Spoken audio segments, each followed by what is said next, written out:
Okay, welcome back to the Yaks Fitness YouTube channel. This is our finishing exercise. We're going to do an overhead rope extension. It's a favorite to many champions in our quest for plus 20-inch arms. Okay, so that's where I'm trying to get to right now and get back there. So I'm going to finish off with this one. Pretty warmed up, so I'm going to jump into a modest weight. And just remember, this whole sequence I'm giving you, we're going to do in at least 3 to 4 working sets. So if you're a pretty strong person, you might require 3 or 4 warm-ups. So you might be doing a total of 8 sets for there. So just extreme, don't jump into your 8 repetition set right off the hop. Right off the hop. Your elbows are not going to like that, okay? So we're going to get started here.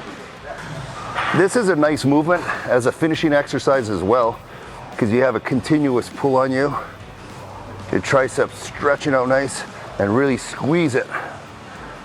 Okay. And I'm going to do one more here. Squeeze it and then bring it down.